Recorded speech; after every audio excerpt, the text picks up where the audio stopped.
Okay, I'm going to start, and I want to welcome you all tonight to this webinar, and I'm going to just throw you right into it, Raquel. I'm going to introduce you all to Raquel Christie and let her tell you a little bit about herself and start her webinar. Thank you. Good evening, everyone. Good evening. Hello. Good evening. Thank Good you. evening. Thank you. This is going to be a very interactive, very interactive webinar. I will wait patiently until someone speaks to me, I promise. Well, welcome to this amazing opportunity to just get into our minds and learn the business of being human. So I want to tell you a little bit about myself, and then we're going to get right into it. There are going to be moments within the webinar where I'm going to ask for volunteers. I'm going to ask for examples, if someone could give me their perspective. I just really would like for you guys to really get involved in this. This is how this would work best. And at any point, if I'm speaking and you kind of want me to go over something, you have any questions, you can definitely, I guess, raise your hand or say something, and we'll take a moment to go over whatever it is that you need for us to go over or to chat a little bit, and then we'll continue. Cool? Cool. Great. All right. Yeah, Awesome. sounds good. Perfect. Okay. So I'm Raquel Christie. I am the owner and operator of R. Christie Modern Hospitality, which is a modern hospitality firm. We specialize in celebratory events, education for professionals in the celebration and hospitality field, as well as being millennial trendsetters.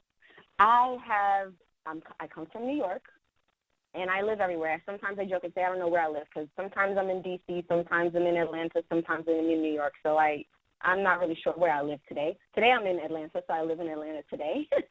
And you know, I come from a West Indian background, just to kind of give you a little bit of history of me.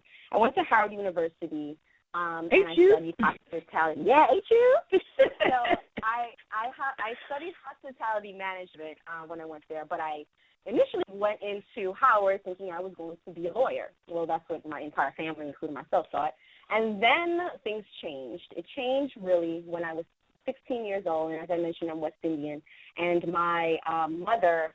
I grew up in an area that had predominantly West Indian and Hispanics. And so every weekend I was going to a quinceañera, and we were just loving it. You know, every weekend we're doing this party, and they had this whole court, and it was amazing.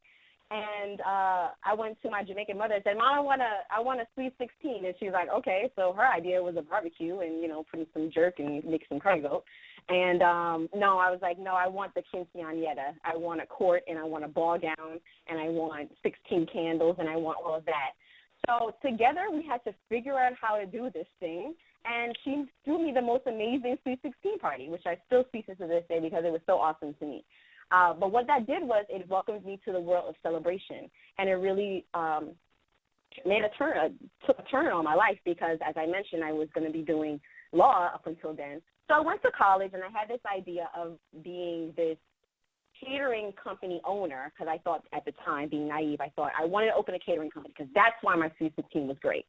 And told my West Indian parents that, oh, yeah, I'm not going to go to law school anymore. You can imagine how they took that news. It wasn't that wasn't what they had. I'm like, oh, I'm going to open a catering hall. So they weren't all excited about that, but I was just so sure that I was going to be a business owner, and my father had always instilled in us that owning your own business was the way to go. I just didn't know exactly when and what it was going to be. So fast forward, and we can go to the next slide. Oops, what happened? Went too far, sorry. There we go. No problem. Fast forward, and I saw the movie The Wedding Planner. And I said, that's how I'm going to open my catering hall. I'm going to be a wedding planner. And I'm corny like that, so things like that affect me. And I decided that I was going to walk into this world of celebration. So as I'm studying in school, I'm working back of the house, front of the house. I'm an on-site coordinator. I'm doing any and everything, and I'm so excited and eager to be a part of this world of celebration. And I didn't want to limit myself, so it wasn't going to be just a wedding planner. It was going to be an event planner because I wanted to help everybody, and I wanted to just make everyone happy on the most amazing days of their life. Fast forward to now, I produced hundreds of events all over the country. This is one of our amazing events. You can go to the next slide as well. There's going to be a few pictures here just to kind of show you what 9 or 10 years later it looks like. This is some of the events that we produced. I have an amazing team. We've gone through the ups, the downs, the roller coasters. You can go to the next slide as well. Thank you. And we've been able to take part in some of the most amazing days of our clients' lives. And I'm really excited about it, and it's such an amazing dream to come true. And, you know, I tell people all the time, it was a dream that actually turned into reality, and it took a lot of work, and it took a lot of sacrifice, and it took a lot of knowledge, not just full book knowledge, but real-life knowledge into knowing how it is to work. Next slide, please. Thank you. So I had a dream maybe about 2013 of the best wedding in the world by the name of Pop Bliss, and it literally was a dream. I had a dream that night, and I sleep with pen and paper next to my bed every night, and I also take showers with the recorder in the bathroom. And it really is because I get my ideas during my sleep, and I gain clarity when I'm in water. So sometimes when things just don't make any sense, if I just sit in a pool of water or take a shower, it makes all the sense in the world. So that's why I have the recorder in there, so I can just speak out loud and have it all documented. So one night I had this ridiculous dream of this big group pop-up wedding that people were crazy about, and they didn't know what was going on and who was going to be there and where it's going to happen, and they were going to pay to do it, and it was going to be awesome. It took 3 years for us to develop this concept and 3 years for the public to embrace it.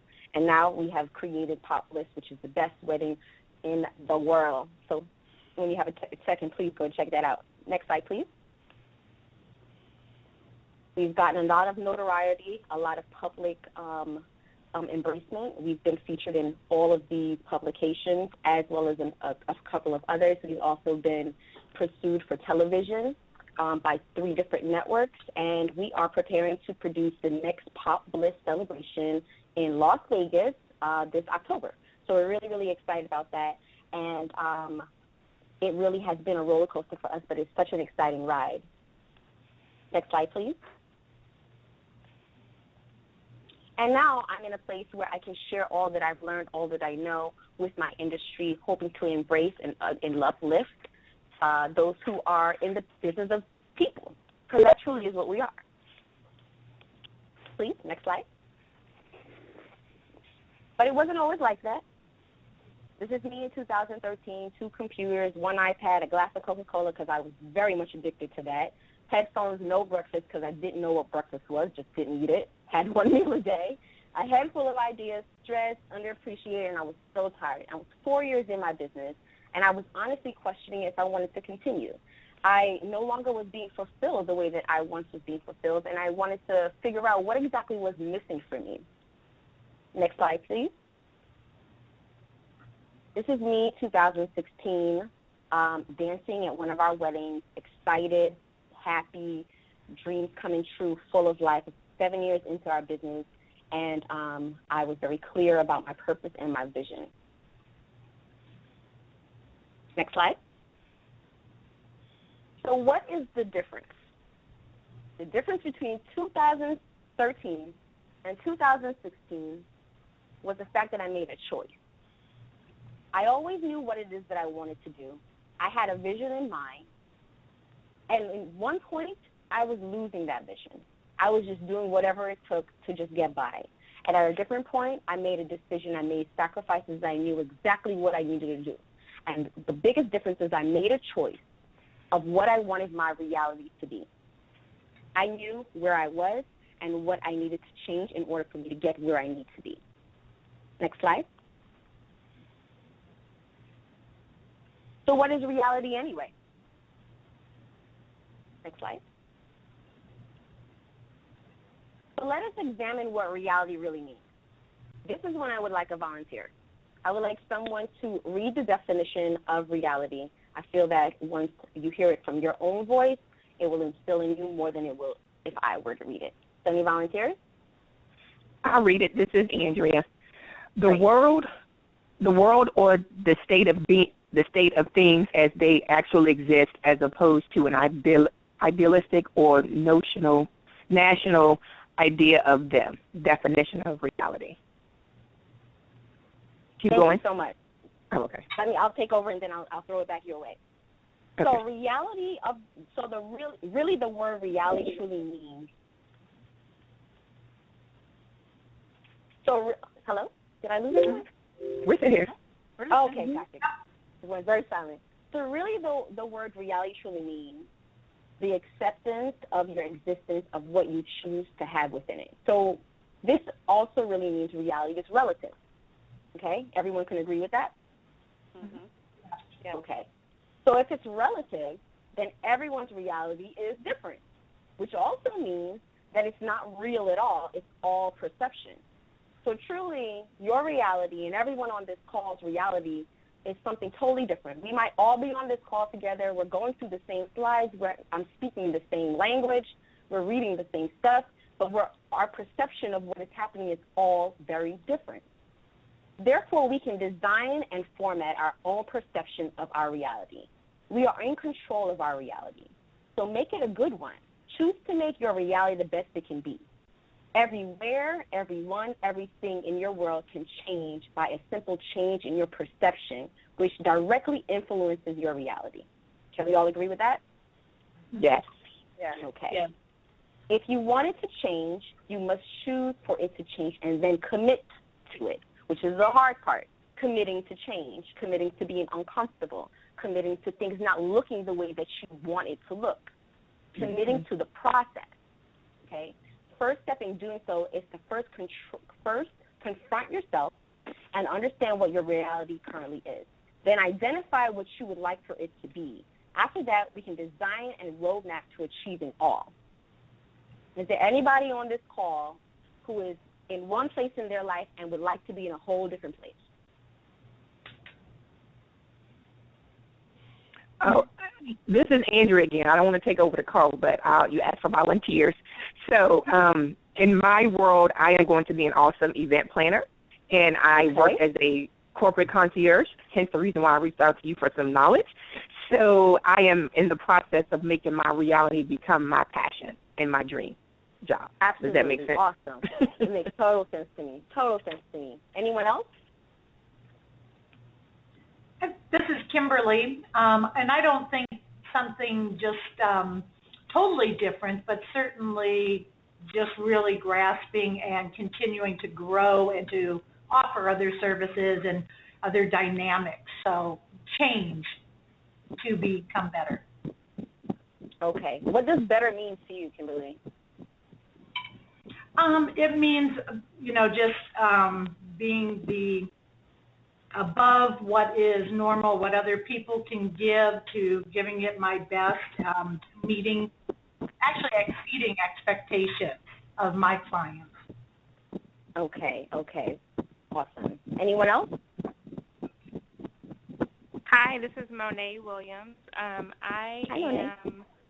I would love to expand my business into a new city in Atlanta. So I started my business in Minneapolis and want to also expand into Atlanta.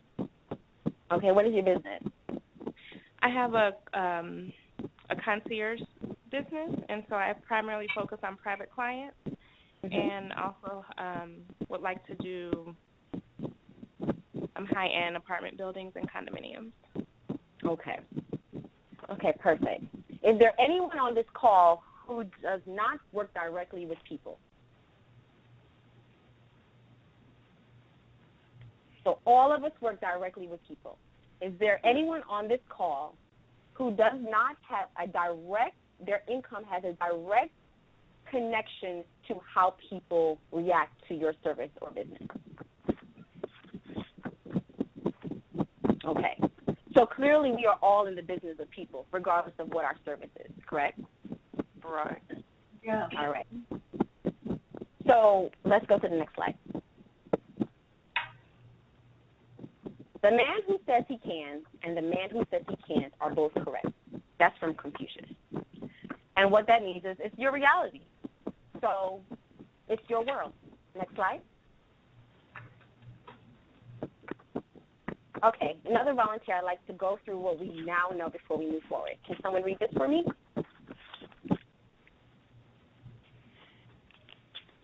Sure, this is Kimberly. A choice need to be made to change any circumstance in your life. Once you identify it, you now have the power to change your reality. We know that reality is all relative. It is what we call our own personal world. Once we understand that, we know how to manipulate and contribute to our world and to the world of others. Our world are controlled by our thoughts, what we think what is true. Change your mind, change your world. We change our thoughts by figuring out what controls them. We have determined that it is our emotion that determine our thoughts. How we feel dictates our thoughts and forms of our world. Perfect. Thank you so much.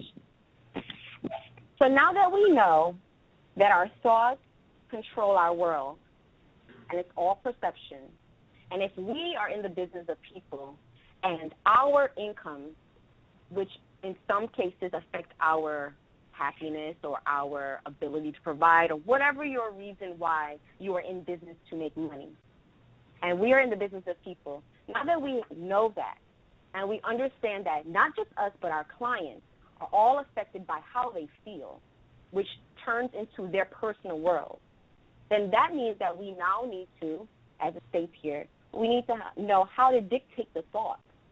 And what dictates the thoughts, easiest thing, is your emotions. The next slide.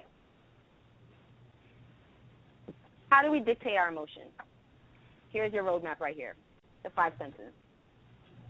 The sight, hearing, touch, smell, taste. Your eyes, your ears, your hands, your feet, your skin, your nose, your mouth, your tongue. That is how we perceive the world. That is how the world is translated to all of us and to our clients. So we take in the world through our 5 senses.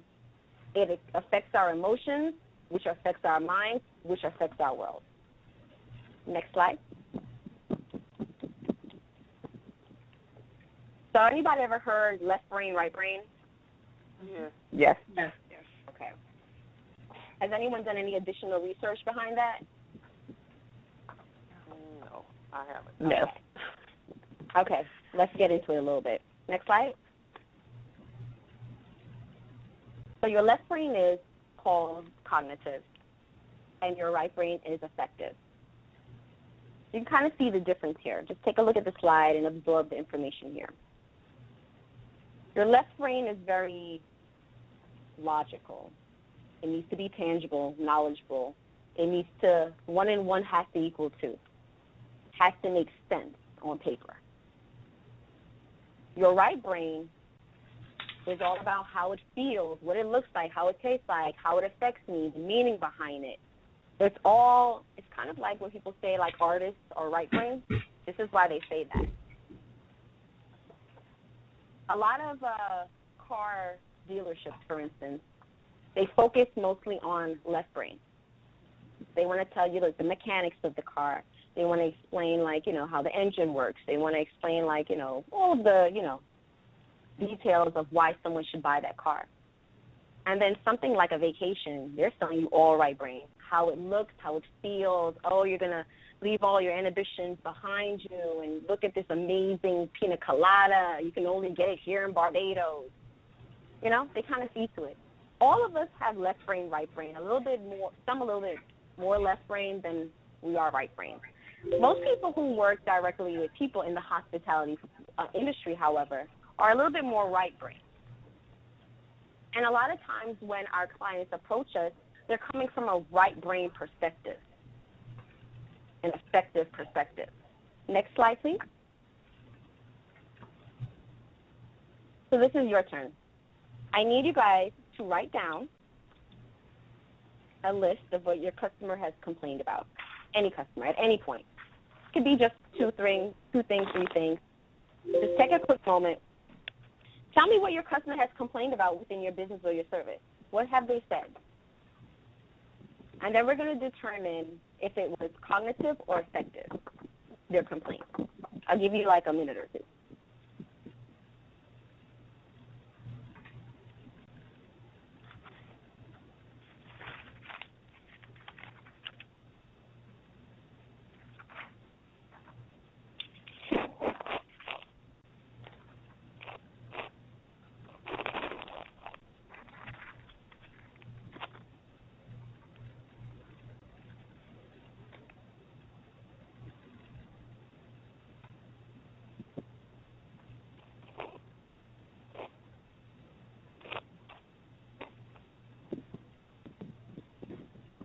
Okay, you guys ready?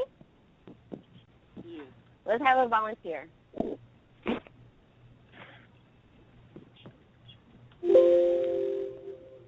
This is Janet Fisher. Janet. Hi. Just an example, mine would be the way I stacked the pillows on the bed. And then another Okay. one would be price for picking up groceries. You know, that would just, and not so much, I would say, complain, because I'm a pretty new concierge. I'm restarting my business, so it would be kind of comments, but still a complaint. Okay. So let's talk about the stacking of the pillows. Okay. That is totally emotional, isn't it? Is there Yeah. any logic behind it? No. Yeah, right? Right. It's all emotion. It's how they want to feel, what they want it to smell like, how they want it to look. It might just be because they just want to know that you cared enough to stack the pillows. But whatever it is, it definitely is effective. Right. So what about the, what was it, the cost of, what was the other one? The cost of picking up groceries, for instance, I had a man say, well, but you're charging me $30 an hour, but can't you split it up between, 2 times during the day? And I said, no, I can't do that. Mm-hmm. No. So I which didn't tell one her do you think that that is? So do you I wanted think to that say is cognitive or effective?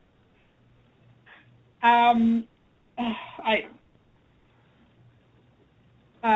don't know. I would say cognitive. I don't Anyone know. agree with her? What do you guys think? Do you think that one would be cognitive or effective? I think that would be more cognitive. Yeah. And why? I mean, Because, well, I think so because it's more on the analyzing and it's numerical, going back to your chart. And why are you charging me this price when you're doing the service twice? Because you have to go to pick up the groceries and you have to turn around and deliver the groceries. So can we split that up? That to me is more numerical and more logical versus how you make someone feel. Okay. Anyone disagree?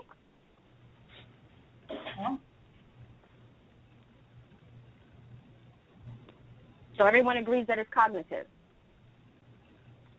I mean, I think to give an alternative opinion, he might feel like he wants to not necessarily get more value for his money, but just make sure he can control his money a little bit better and control the time. So that might be coming from a place of the other one, effective, I guess. being cheap. There you go. I mean, yeah. Okay. So I think that would be a little bit of both, actually. I think on the surface it looks like he's calculating money. But really what it is it's about how he felt about it. I don't feel, and that's probably how he explained it too. I don't feel like you should charge me this much because, and then he reasoned it with logic. But it was about how he felt. It didn't even have to make sense, really, because he could have backed it up with logic that made no sense in the world, but it was about how he felt. You know what I mean? Sure. So, anyone else with another example before we move forward? I have a good one. This is Andrea. I used to work at a hotel, and I had some customers take a big bus tour, and then after the tour, because it was like $50 per adult and then $35 for kids. After the tour, I sold 4 tickets. The couple came back and said they wanted their money back because the tour did not meet their expectations for the price that they had to pay. But they stayed on the tour and then came back and wanted their money back. Okay. And that, to you, that one is which one? I think it's a little bit of both. Mainly, I think it's cognitive because he was complaining about the cost. Okay. They wanted to get something for free because they seemed like they didn't have the money to pay for it right away anyway, and they were complaining about the cost of the ticket before they bought the ticket. Okay. So it is a little bit of both. And one thing that kind of like, you said it, that came to mind is the fact that it was all about his reality, his perception. Because the tour was the tour was the tour. And anyone who's been on that tour, there are going to be people who love that tour and people who couldn't stand that tour. So the tour had never changed. It was just how they perceived it in their world. So in his mind, this tour was not worth it. He couldn't justify it, whether it was something that was premeditated or not. He couldn't justify the cost because he wasn't pleased with the tour. So all of that came from how he felt about it. And it came from his perception of his world and what is pleasing in his world. So in his world, this wouldn't categorize as pleasing. In somebody else's world, it would be. And he justified it with a cognitive approach, which was the cost. So it's still a little bit of both. Okay? Okay. All right, let's move forward with the next slide. Okay. So emotions clearly run our industry. There's tons and tons of examples that we can go through of how, and remember, everyone has both. Some are just a little bit more right than a little bit more left. And circumstances are going to always have a mixture of cognitive approaches as well as affective approaches. But at the end of the day, because of what we do and the services that we provide, it's all about pleasing our clients. And that is always emotion driven. So we truly are not in the concierge business or the event business or the restaurant business or the car business or whatever business you're in. You're in the business of people. You're in the business of emotions. And what you do is you sell amazing experiences through the avenue of a concierge service, an event planning service, a grocery service, or whatever it is. But that's not what you're selling. Is not actually what you do. It's how they feel. You're selling an opportunity to feel good. You are selling feel-good moments. Okay? Next slide. Okay, so we have it here again. As I mentioned before, people buy because of how they feel, and they justify with logic. Some of the examples we just went over just showed that right there. They justify with logic. Imagine yourself like buying an ice cream cone. You're on a diet, you're about to go to the beach, and you bought a bikini that's one size too small, and you're just determined, in 30 days, I'm going to fit into this bikini. And then you got a call earlier on a Tuesday morning, and you just finished your first workout for the day, and you're about to eat your healthy meals, and you're feeling good, and you got a call about a deal that you were hoping for, and it didn't come through. It fell through. And you're a little sad for the day, and you're looking for a pick-me-up, and you're trying to keep that vacation in mind, and you're trying to keep your friends in mind, and you're watching a really funny show, and you have a day off of work, and you're getting paid overtime for having that day off of work, and all these other great, amazing things are happening, but you really wanted that deal, and they called and told you no today out of all days, the day that you started off right. So you go and you get an ice cream cone. Only $1. It's just one small ice cream cone. What is one small ice cream cone going to do? I still have 30 days. All of that was logic to justify how you felt, right? You can imagine, you can see day by day, if you really start paying attention to some of your actions, you can see how you start justifying things that you feel with logic. And your clients do that too. They justify it with logic because sometimes people feel like feelings don't make sense, but logic does. The thing with people is that we are feeling-driven. We are emotional-driven at all times. Even if you have a more cognitive side, you're still emotion-driven. It's just what sparks your feelings and your emotion may differ from person to person. So if you always come from a logical stance, you're going to feel that people are not going to let you in, that it's going to take a lot more work for you to persuade them into understanding your value and what it is that you can do for them. You have to come from an emotional stance. You have to break down that barrier so they can feel good. They need to feel like they want to hear from you. They need to feel like what you're saying makes sense to them and there's logic behind it for them to justify it. They need to feel like they can trust you. Next slide.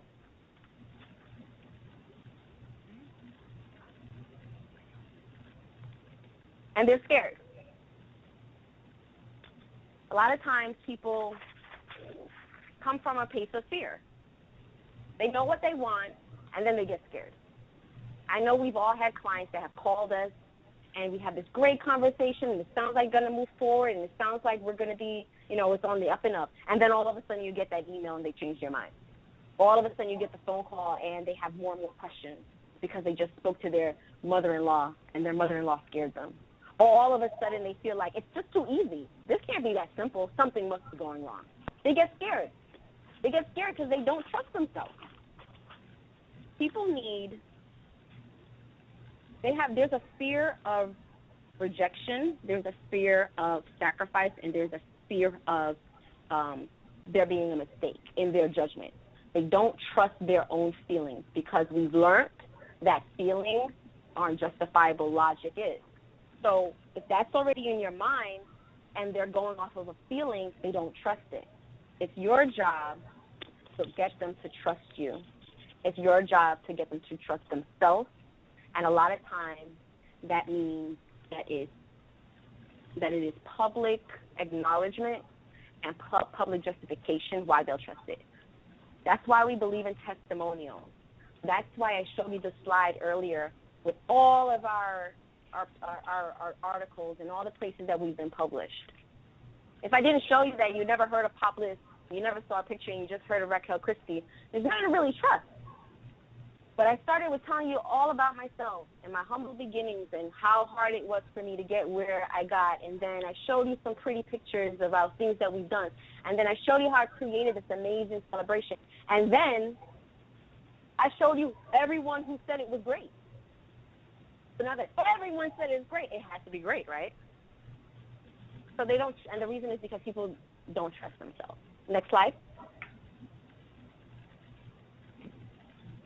So this is how, I'm going to take you on a little quick tour of Populous. These are a bunch of strangers. There's 6 brides here. They met that day. 2 or 3 of them are from New York, 1's from New Jersey, and 3 are from Maryland.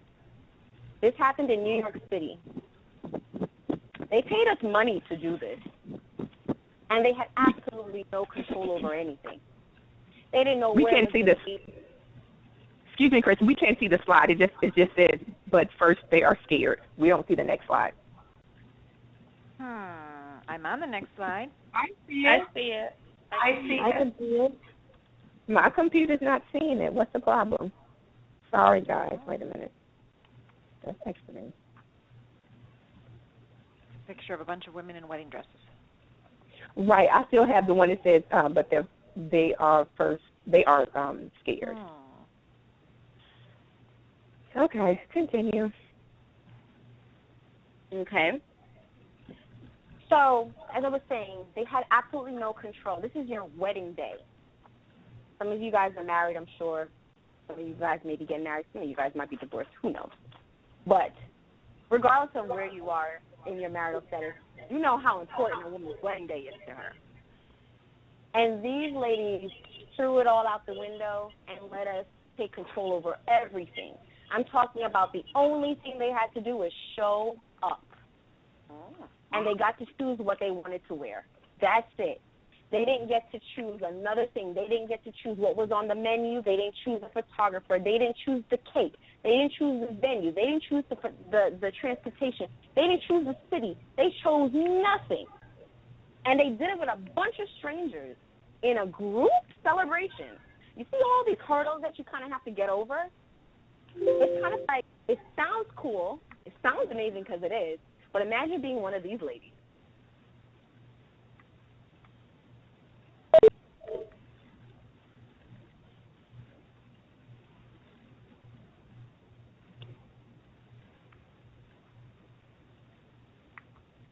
Hello? Are you there? Did we lose our speaker? I don't know. I think we may have. Seems like it. Hang tight.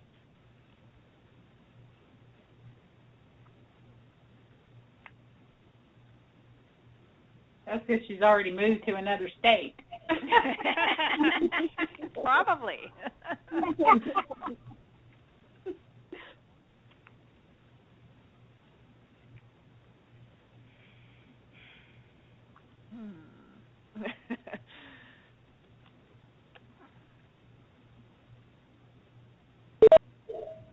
I lost you guys. I'm back. Okay. We were being patient. We figured that was what happened. Okay, let's go. So so this is kind of like the scenario of these ladies. So let's go to the next slide. These are their guys. People say that females are a lot more emotional and guys are a lot more logical. So imagine us trying to convince them that this is a cool idea. Imagine that one. You know? Next slide. Not only did they have to do all that I mentioned, the whole experience being with this group and relinquishing control, but then they had to share these moments together. They had to share cake cutting. They had their own cakes, but they did it as a group first dance. This was the group bouquet toss. But look at their faces. Look at the excitement on their face. Look at their body language. Look how comfortable they are. They all look like they want to be there. This one has a cocktail in her hand, and that was her third dress, by the way. Okay? They were all into this, okay? The only way we were able to do this after 3 years of research is to understand that we are not event planners at this point. We are selling an experience. We are allowing these people to go on this roller coaster ride of emotions, and we are embracing them so much they feel excited to do it. They want to do it. They don't even understand, nor are they thinking about all those hurdles that we just mentioned. They don't see any other way of getting married other than doing it this way. They don't see, the entire world is doing it differently than them, and they're like, nope, this is it for me. And we could only do that once we understood that it's not about the cake. It's not about the fact that they're on a yacht in Manhattan. It's not about the fact that, they might be in a magazine. It's not about any of this stuff. It's about how we're making them feel from the moment they call us until forever, ever after. Because these ladies got married March 2016, and now they become best friends. There's 3 of them pregnant right now. We have 2 babies already born. They created their own little couples club where they catch up with each other. You should hear them on the phone. They met the day of their wedding. And they're all very different, let me tell you. They're very different ladies, okay? They celebrated their first anniversary together. They're going on a couples retreat next year together. They've embraced what it is, the world that we've created for them. We understood what their worlds were about, and we created a world where they were allowed to be themselves, and we filled it with enjoyment and fun and laughter and embraced everything that it was to be a part of this celebration. And we made it a world for them, and that took off. And forever, ever, ever, they are so proud to be a part of this. And that's why I said it's forever after, because once a client, always a client. I think the next slide should be a short video. Oh, nope, not yet. Oh, yeah, by the way, we had 217 people on a yacht in the middle of the Hudson River, and none of these people knew where they were going. They just knew to be in Manhattan and we'll pick them up in a bus. They didn't know where we were taking them. They didn't know what was going to happen when we took them there, and 217 people trusted us to do that. So you have to, logic alone would tell them, no, that doesn't sound right. But we knew that we had to create that experience for everyone who has touched Popless in order for them to see themselves in this experience and for them to trust us enough to do all of this for them. So next slide. Okay, so here's where we go. There we go. One second.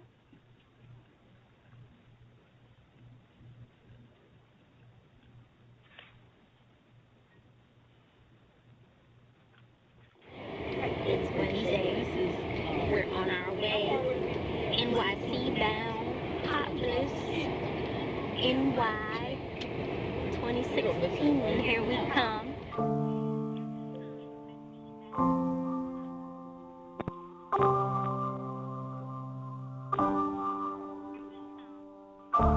This is the first time ever that we've had what will become to known as the New Millennium Wedding. It's called Pop Bliss.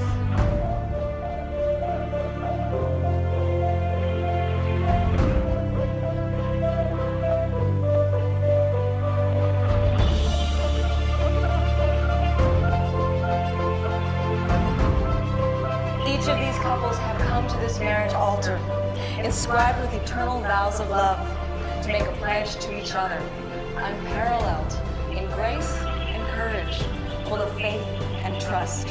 Therefore, we are truly blessed to stand witness, for the simple words that they will exchange today are the most powerful, most honest words two people can say to each other. We are worth fighting for.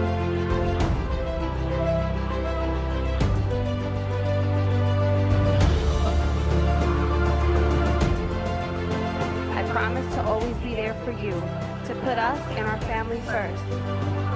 You believe in me, push me, have been my partner in every sense of the word.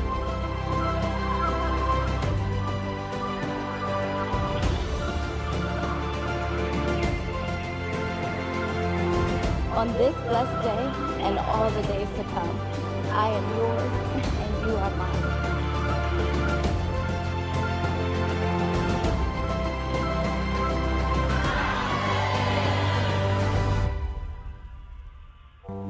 Okay, awesome. Thank you. We can end it here.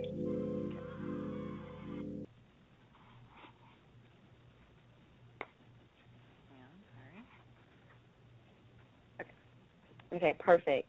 So that was a little glimpse of how we produced Pop Bliss last go round. And as you can see, hopefully you were able to feel the difference of a normal wedding to kind of what we created for them. I know that we don't have too much time, so I'm going to try to get through the rest of the slides pretty quickly. So if you have any questions at this point, unless I ask for volunteers, let's try to hold them off until the end. So these are the 6 human needs by Anthony Robbins. Everybody kind of knows who he is, right? He has determined, or he feels that these are the 6 human needs: certainty, uncertainty, significance, connection and love, growth, and contribution. He feels that the most important one is significance. If you take a moment to just read the details on this slide, you'll kind of connect to everything here. The significance in our industry is what people move to, why people say yes. Our business is to make it easy for them to say yes, and this is the number one way for us to do that. Have them feel important, give them something to be proud of, a sense of importance, worthy of love, meaningful. That is how you're going to have them say yes to you every single time. Next slide. So the first 4 needs are physical or personal needs, and the last 2 are spiritual needs. And you kind of see how they correspond with each other. You can definitely, and I encourage you guys to just plug into YouTube, Anthony Robinson, and you'll be able to kind of find videos on this and research this, the 6 human needs. But it's very interesting if you did look into it a little bit further. And if you do need any details on this, I can always share it with you as well. Next slide. But here's another exercise. I want you to create a list of companies. And although we're doing this on this webinar together right now, afterwards, especially since it's being recorded, I want you to go through all of this again and put it on pause and read through it. And if you want to research it, go and research stuff and come back to it, and just take your time and embrace everything in this, especially these exercises. It really allows for this not to be a general presentation, but something a lot more particular to you and your needs. So right now we're wanting to create a list of brands and companies that you go back to over and over and over and over again. And then we want to determine why. These are some of the reasons why people go back to companies: because it's fast, because of quality, it's cheap, because it's luxury, user-friendly, customer service. A lot of times you'll notice one of those tends to be the reason why. So write down a little list of some of the companies you go to and why you go back.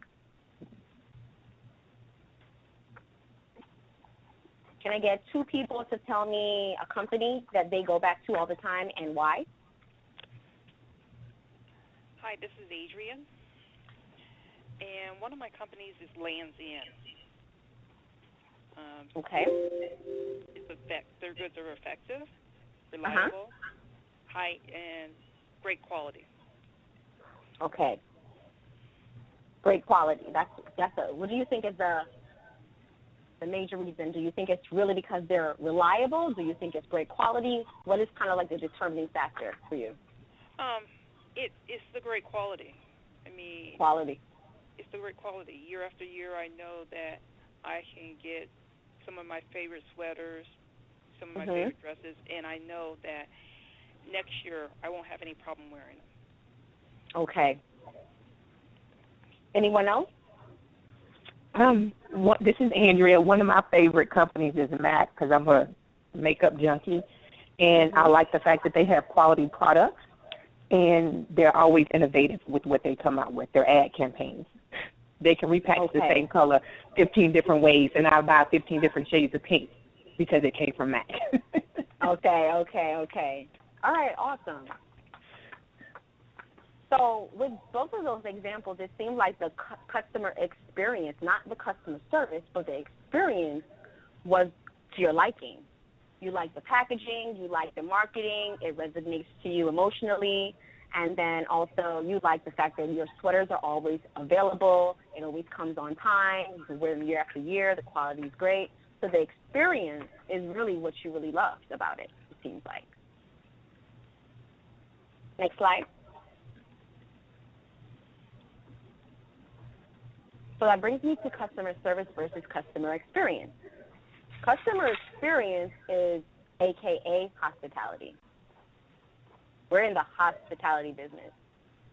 Hospitality, customer experience, same thing. So I'm kind of like reiterating this because I really want you guys to get it, because it really is not about the product. It's not about the tangible. It's about how you make their world feel, how you enhance their personal world. Okay? If you read this is the definition of hospitality here as well. It's friendliness and generosity of reception, entertainment of guests, visitors, and strangers. Next slide. So customer service is an act. It's a service. It's an act. If you give someone, if you're in a restaurant and you order food and they give you the food, that is an act of service. The customer has been served. If you go to a mattress store and you say, I want this mattress, and they give you the mattress, they're servicing you. They're giving you what it is that you've asked for. Customer experience is all about how you feel, though. It's all about the moment and the world that was created around you buying that mattress, about you getting that food. Okay? Hospitality, a.k.a. customer service, is what people actually buy. I know who else other than me. I go to restaurants the food is great. That's one of the reasons I go. But I go because of the ambiance. I go because of the energy. I go because of, like, how great I'm going to feel when I'm there, how comfortable I will be when I'm there. Sometimes I go because of what I get to wear because I'm going to that particular restaurant. If I get to wear a fancy gown, or I get to wear jeans and a T-shirt, or whatever it is. Sometimes I go because they have an outdoor balcony. Other times I go because there's air conditioning. But it really is kind of secondary to the food is kind of secondary, right? Because you can kind of find great food, especially in your own kitchen sometimes. But you go because of the entire experience. The food buys into part of that. The food was just great and everything else was crap, you wouldn't go back. You'll say to everyone, oh, the food was great, but I would never go back. Because that is what people buy. And guess what? The people you tell that to, they won't go. Because what they're buying is the experience, not the food. Okay, customer service is reactive. Customer experience is proactive. So customer service is, thank you for being on this webinar. It's great to meet you guys. Thank you. Please, may I help you? Let me correct that for you. Let me offer you a suggestion. Let me take care of this for you. It's all reactive. something happened and I'm going to make it better for you. But something happened. Customer experience is proactive. It's all about what happens before anything ever happens. It's about the moment that you arrive and how you feel and how you're welcomed, what you smell, what you touch, what you taste, what you're hearing. It's all about those 5 senses that we went over before anything ever happens. People are in love with that moment. They're in love with that right there. If you can create that in your service and your business, it is going to skyrocket. I promise you that. Think about what it is that you can do outside of the service that you offer, inside of the business that you offer, that will make feel-good moments over and over and over again before they're even asked to do so. Because remember, people don't trust their own feelings sometimes. Sometimes they're fearful of it. Sometimes they need logic to make it make sense to them. But if you don't even give them a chance to feel anything other than good, they have no reason to question it. Next slide. So this is how you make your money. All about the customer experience. Solving their problems. Find their problem, solve their problem before it's a problem. Before it's a problem. Figure it out. Research. Get to know them. Ask the questions. Do everything you need to do before. If you're in a building and you're a concierge in a building and you know like suite 408 just had a baby. She just had a baby and she's at home most of the time, and she's a career woman, she's a teacher maybe, and her husband works most of the days, and she's by herself upstairs or whatever like that, and whatever it is that you need to know. What you need to do is make her day a lot easier by making her feel good. Don't just bring her some flowers and tell her congratulations. Maybe figure out what her favorite color is. What is it that she likes to do? Drop a little note every day underneath her door. Something for her to look forward to. Just a little postcard, just to say hey, you're doing a great job. I saw you outside with the baby. The baby's amazing. You're such a great mom. Those little feel-good moments will help her with her day. You know what I mean? It's not just about buying the baby gift.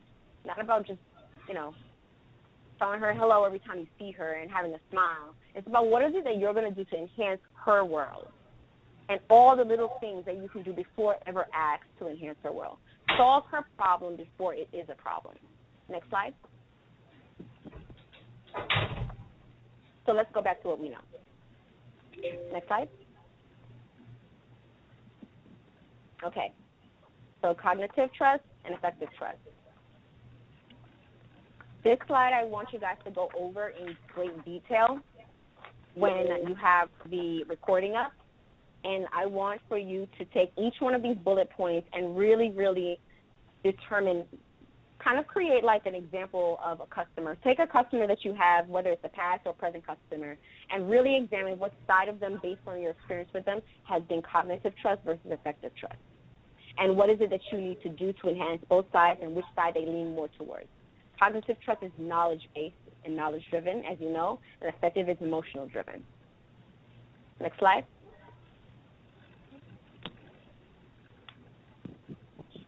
So it's all about trust. We do know that. These are some brands. I'm going to have you hear this quick little video. But these are some brands that have done exceptionally well with customer experience. Okay? So we're going to listen to this quick video here about a recovery story of a customer experience with Nordstrom. When service failure happens, and it does happen, you need not resign yourself to turning that customer into a detractor.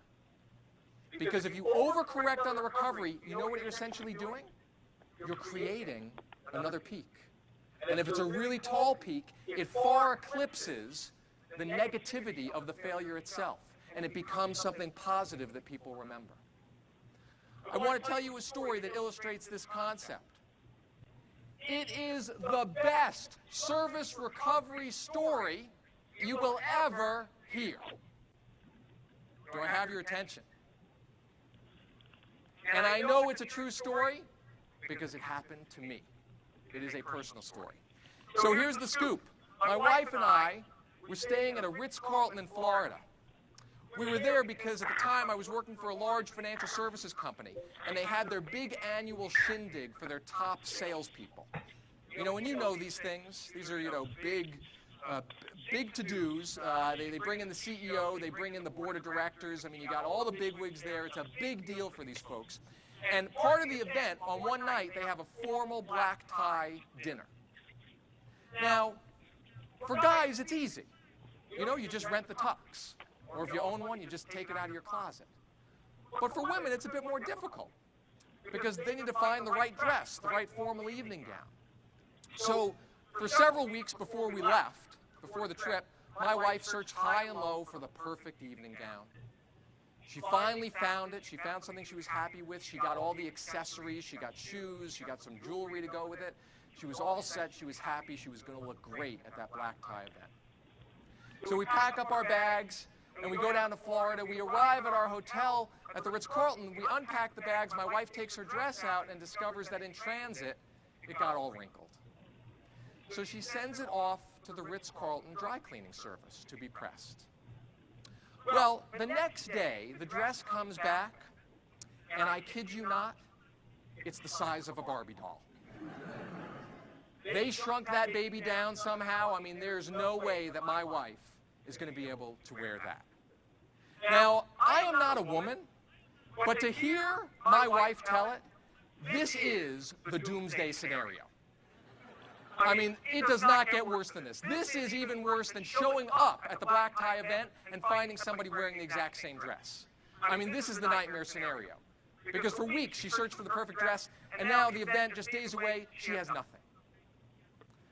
Well, so I call down to the front desk and I tell them what happened. And a few minutes later, I get a call from the Ritz-Carlton hotel manager. And we talk about what happened. And you know what he says to me? He says, "Mr. Pico, I am going to take care of this for you." Now let's just stop there for a moment. How often is it in this world that you hear people take ownership and accountability like that? Utter those words, "I will take care of this for you." Not only utter the words, but mean them. Not only mean them, but then deliver on them. And boy, did they deliver. Because what they did is they whisked my wife off in a limousine, and they took her to the nearest Nordstrom, where they had arranged for a personal shopper to spend the entire day with her, picking out a new evening gown, getting it tailored, buying all of the accessories, the shoes, the jewelry, whatnot. My wife spent the whole day there, and she was happy with what she found. She was really happy, felt good about it. The Ritz-Carlton paid for the entire thing. The limo, the new dress, the jewelry, the shoes, the accessories, all of it. They paid for the entire thing. Pretty cool, huh? Wait, it gets better. So we go home, and the next day comes, and it's the day of the event. The event starts at 6 o'clock. It's 5 o'clock. We start getting dressed. My wife puts on the dress, and I hear an audible gasp. So I go over to her and I say, "Rebecca, what's the matter?" She points down to the bottom of the dress and says, "John, Nordstrom forgot to take off the anti-shoplifting ink cartridge."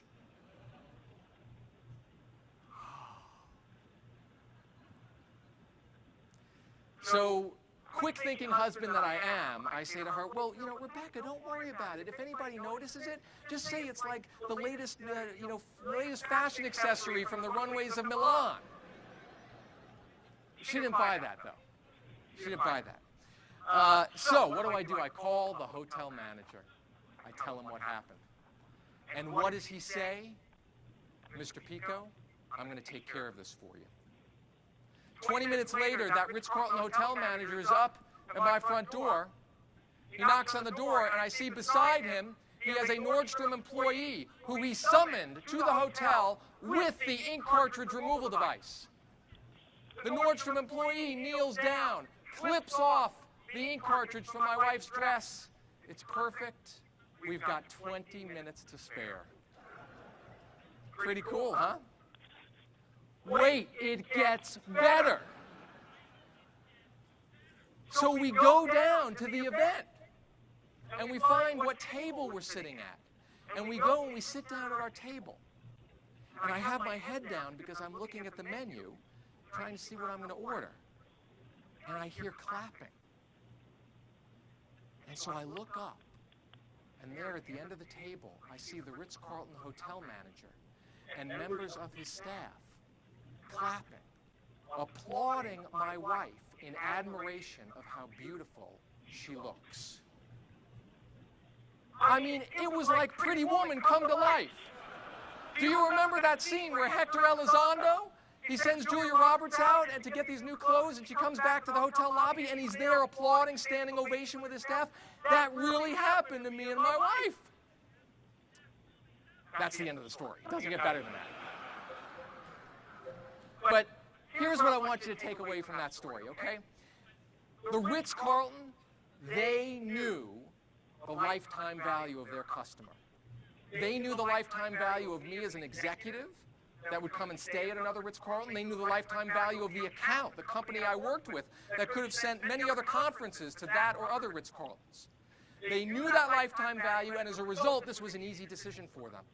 Spending $2,000 or $3,000 outfitting my wife, drop in the bucket compared to the lifetime value of that account. And it was the right business decision, because you know what they did? They guaranteed that now, wherever I go in the world to give speeches, I am not telling a story about how Ritz-Carlton turned my wife's formal evening gown into the size of a Barbie doll. Instead, I am telling a story about how Ritz-Carlton engineered the greatest service recovery in the history of the planet. And I just add to the aura and the legend around Ritz-Carlton. All right, thank you. But one last thing on this, because I don't want you to just walk away like this is an entertaining story. I want you to think about that Ritz-Carlton hotel manager. Think about what was going through his head. At some point in that process, that hotel manager ceased to just think about how do Okay, awesome.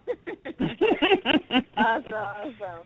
So basically, and when you have an opportunity, please go and really listen to the entire video in its totality. But this kind of goes back to what I was saying this entire time, where it's about how they feel.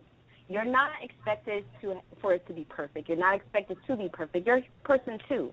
But the moment that you realize how you would like to feel and what you would want, and how you just want it to be easy, you just want it to be simple, you just want an easy yes, then you're going to be able to produce those easy yeses for your clients as well, okay? And that is how you create residual income in our industry. It's all about how you make them feel. And that goes far beyond how, now of course we give them great service, but how you make them feel is what is going to bring them back to you every single time. It's what's going to help you with your marketing, because they're going to tell everybody. It's what's going to give you the recognition that you need. It's going to make you so different from your competitors, because you know that what you're really selling are feel-good moments in their personal world. Next slide. So I would like for everyone to have a welcoming mindset. Once you see yourself as a host, and all your clients and those around you, not just the ones who paid you to work directly with you, but those just in the environment of their personal world, in the environment of your world. Once you see yourself as a host and all of these other folks are your guests, then that will help you easily transform yourself into a feel-good moment supplier versus just a service supplier. Next slide.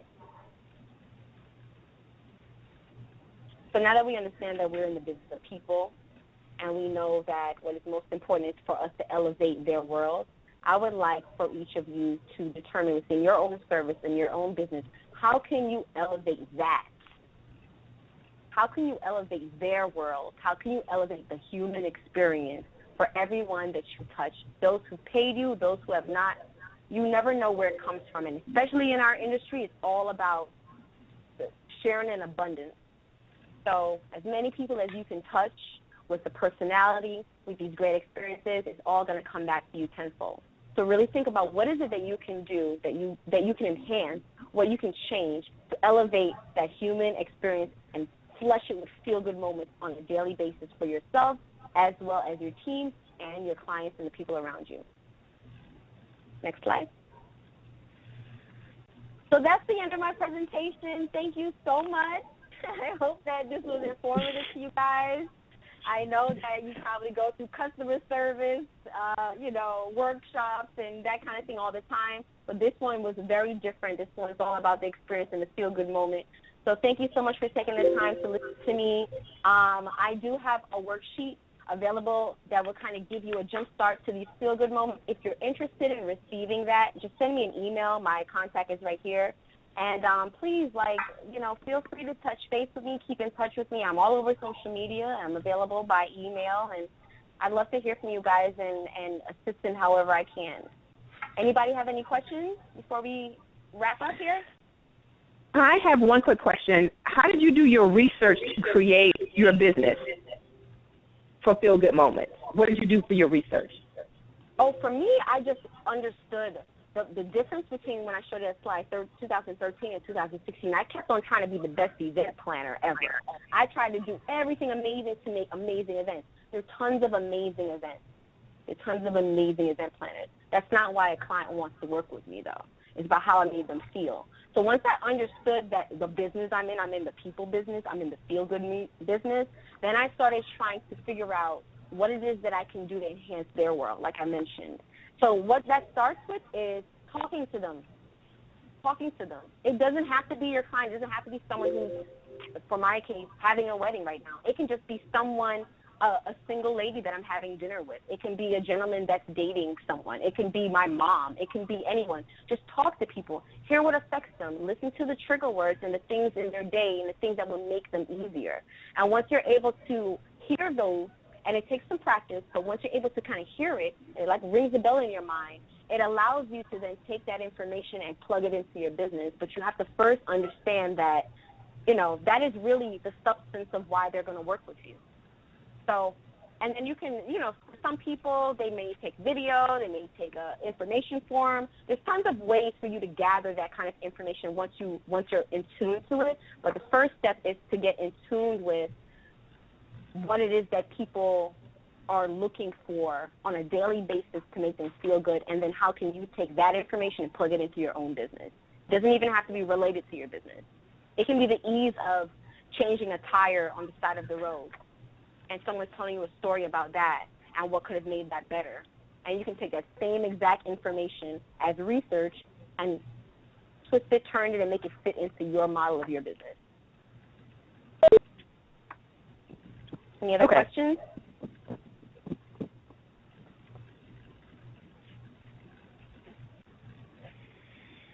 No. All right. Good. Well, thank you so much, Raquel. We appreciate your time tonight.